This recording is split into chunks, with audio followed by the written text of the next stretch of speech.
Hello दोस्तों, स्वागत है हमारे यूट्यूब चैनल क्रिएटिव क्लासेज में। आज हम आप लोग को लिए फिर से कुछ क्वेश्चंस लाए हैं, कॉम्पिटिटिव क्वेश्चंस जो बहुत सारे एग्ज़ाम्स में पूछे गए हैं, वही आज हम लोग सोल्व करेंगे। चलिए फर्स्ट क्वेश्चन की ओर चलते हैं। पहला क्वेश्चन हमारा है, किसी कक्षा के 30 छात्रों की औसत आयु 14 वर्ष है। यदि एक अध्यापक की भी आयु शामिल कर ली जाए तो औसत आयु 15 वर्ष हो जाती है। तो अध्यापक की आयु ज्ञात कीजिए। तो पहले 30 छात्र था, उसका औसत आयु 14 वर्ष है। जब टीचर आए तो उनका भी आयु काउंट कर ली जाए तो औसत आयु 15 होगी, यानी एक का डिफरेंस हो गया। पहले 14 था, अब हो गया 15। तो इसका निकालने का 2-3 मेथड है, एक लॉन्ग प्रोसेस भी है। तो हम शॉर्ट प्रोसेस बनाएंगे शॉर्ट ट्रिक्स में। इसमें फॉर्मूला हम लिखे हुए आप लोग को, नया औसत प्लस सदस्यों की पुरानी संख्या प्लस औसत में इंटू औसत में वृद्धि। तो नया औसत क्या है, 15 वर्ष है, ठीक है, प्लस सदस्यों की पुरानी संख्या। तो सदस्य की पुरानी संख्या तो कितना है, 30, 30 छात्र थे, 30 इंटू औसत में वृद्धि। पहले औसत 14 था और अब है 15, यानी कितना के अंतर आया है, तो 1 का अंतर आया है, ठीक है, इंटू 1, यानी 15 प्लस 30 इंटू 1 30 इक्वल टू हो गया 45, यानी हमारा आंसर क्या आया, 45, यानी जो अध्यापक है उनका आयु 45 होगा। ये आपको हम शॉर्ट ट्रिक के मेथड से बनाए हैं। अब मेरा दूसरा क्वेश्चन है, 4 क्रमागत सम संख्याओं का औसत 27 है, तो इनमें से सबसे बड़ी संख्या कौन सी है। यानी 4 सम संख्या दिया, लेकिन कहाँ से दिया ये नहीं पता, 2 से शुरुआत होता है, वो संख्या कहीं से भी हो सकता है। तो हमको पता करना है कि वो संख्या कौन कौन से है और उसमें सबसे बड़ी संख्या कौन है, वही आंसर हमको ढूंढना है, ठीक है। तो क्रमागत बोल रहा है, यानी सीरियल नंबर होना चाहिए, ठीक है। तो हम मान लेंगे संख्या, पहला संख्या ए है, दूसरा संख्या a प्लस 2 है, क्योंकि दो सम संख्याओं के बीच का अंतर हमेशा 2 होता है। दूसरा संख्या a प्लस 4 है और अगला संख्या, चौथा संख्या a प्लस 6 है, ठीक है। 4 क्रमागत संख्या हो गया। इसका औसत हमको दिया हुआ है 27, ठीक है। तो इस सब को हम जोड़ औसत निकालेंगे। तो औसत का फॉर्मूला क्या होता है, ये सब संख्याओं का सम बटे में नंबर ऑफ संख्या कितना है, ठीक है। तो a plus 2 plus a plus 4 plus a plus 6 बटे में कितना संख्या है, टोटल 4 है, और इसका औसत कितना दिया हुआ है, 27, ठीक है। अब जोड़ेंगे तो यहाँ a कितना है, 1 2 3 4, 4a plus 2 4 6 6 12 by 4 equal to 27। 4a plus 12 by 4 है, इक्वल टू 27 है। तो यहाँ पे अब क्या करेंगे, 4a प्लस 12 और 4 उधर जाएगा, 27 में ये 4 मल्टीप्लाई होगा, तो ये हो जाएगा 108, ठीक है। तो यहाँ से 4a निकालेंगे तो 108 माइनस 12 हो जाएगा, यानी 4a इक्वल टू कितना आ गया, 96। 4 से ये कट जाएगा, ठीक है, 24 बार में, ठीक है, यानी a का वैल्यू आ गया मेरा 24। a आ गया 24, तो मेरा पहला संख्या 24 हो जाएगा, दूसरा संख्या 26, तीसरा संख्या 28 और चौथा संख्या 30। तो मेरा बड़ा संख्या पूछ रहा था, सबसे बड़ा संख्या कौन होगा, तो 30 होगा, आंसर मेरा 30 होगा, ठीक है।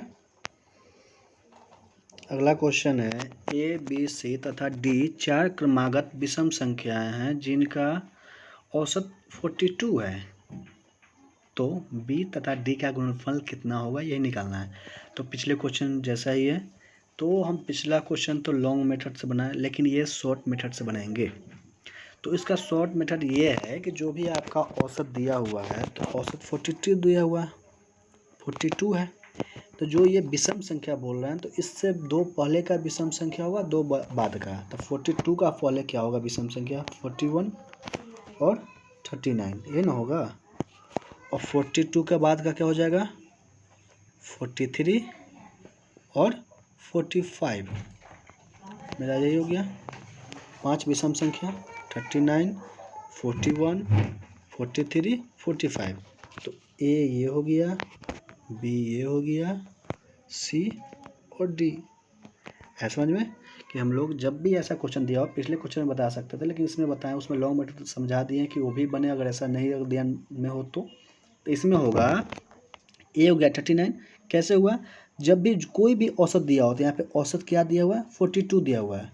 तो औसत जब 42 दिया हुआ है तो सम संख्या पूछेगा, तो उससे पहले वाले सम संख्या देखेंगे, जस्ट पहले और जस्ट बाद, दो जस्ट पहले दो जस्ट बाद। यहाँ विषम बोल रहा है तो 42 दिया है, तो इससे जस्ट पहले दो विषम संख्या कौन है? 41 है, 49 है, 39 है। और 42 के जस्ट बाद दो ढूंढेंगे तो 43 और 45, ये दो विषम संख्या है ना। तो मेरा निकल गया ना चारों, ए बी सी डी। अब पूछ रहा है बी एंड डी का गुणनफल। तो बी कितना है? 41 है ना, ये ना बी है 41 है, बी मेरा 41 है और डी कितना? 45। तो 41 और 45 को गुना कर लेंगे। तो 41 और 45 को हम गुना कर लेंगे, ठीक है। यानी इसको मल्टीप्लाई करने पर हमको हो जाएगा 1845, ठीक है। तो 1845 हमारा ऑप्शन सी में है, ये इसका आंसर हो जाएगा, ठीक है। अगला क्वेश्चन है, किसी स्कूल में लड़के तथा लड़कियों का अनुपात लड़के तथा लड़कियों का अनुपात 4:3 है। यदि लड़कियों की संख्या 10% बढ़ने से उनकी संख्या 363 होता है, तो स्कूल में कुल विद्यार्थियों की संख्या अब कितनी है? ये हमको निकालना है।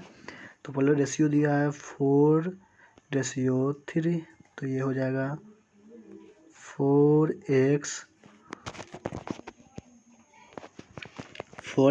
और 3x हो गया। तो यहाँ से क्वेश्चंस में बोल रहा है कि यदि लड़कियों की संख्या 10% बढ़ा है, तो लड़की की संख्या क्या माने हम? 3x माने। तो 3x में 10% बढ़ाएंगे, यानी 110 हो जाएगा।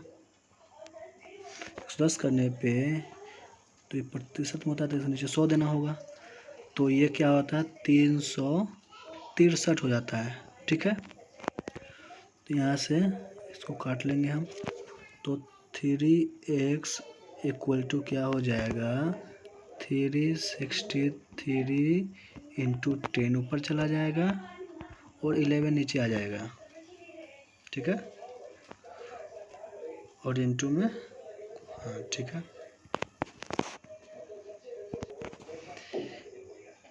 यहाँ पे ये 363 11 से कट जाएगा, 11 33 और 3 और 3 11 33, 33 में कटेगा और 3 से कट जाएगा 33, 11 बार में। तो यानी कि मेरा x का वैल्यू गया है 11 गुने 10 यानी 110, ठीक है। x है 110।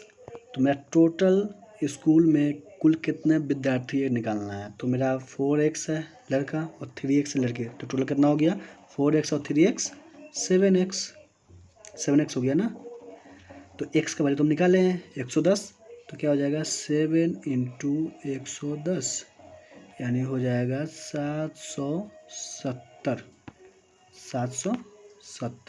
तो 770 ऑप्शन नंबर सी में है, यानी 770 ये इसका आंसर हो जाएगा, ऑप्शन नंबर सी। आज का लास्ट क्वेश्चन है, यदि किसी वर्ग की भुजा दोगुनी कर दी जाए तो क्षेत्रफल में क्या अंतर होगा या क्या इफेक्ट पड़ेगा, वही बताना है। तो वर्ग की भुजा, तो मान लेते हैं वर्ग की भुजा एल है, भुजा एल है, तो एल बराबर मान लेते हैं हम कुछ भी कि 2 है, अपना से 2 मान लेते हैं, ठीक है। तो एरिया क्या हो जाएगा, क्या होता है, वर्ग का एरिया होता है भुजा स्क्वायर, यानी 2 का स्क्वायर 4 हो जाएगा, ठीक है। अब क्या कह रहा है कि पहले तो ये था, दूसरे बार ये भुजा दोगुनी कर देता है, यानी एल होता है 2 गुना कर देता है, यानी 4 हो जा रहा है। तो एरिया क्या होगा, तो एरिया हो जाएगा 4 का स्क्वायर, यानी फॉर्मूला होता है एरिया बराबर भुजा स्क्वायर, तो 16 हो जाएगा। एरिया हो गया 16, पहले 2 था और अब 4 हो गया भुजा, तो एरिया हो गया 16। तो अब देखना है कि क्या इफेक्ट पड़ा है, यानी कि जो पहले वाले एरिया था और इस वाले एरिया में पहले एरिया 4 आया, अब आया 16, तो कितना गुना है, तो 4 गुना है, यानी कि 4 गुना बढ़ जाता है, यानी इसका आंसर हो जाएगा बी, 4 गुना, ठीक है। आज का वीडियो हम यहीं पर समाप्त कर रहे हैं। अगर वीडियो अच्छा लगा हो तो लाइक शेयर ज़रूर करें और सब्सक्राइब कर दें। ऐसे बहुत सारे क्वेश्चंस मैथ, रीजनिंग, जीके ये सब को मैं लाऊंगा। धन्यवाद।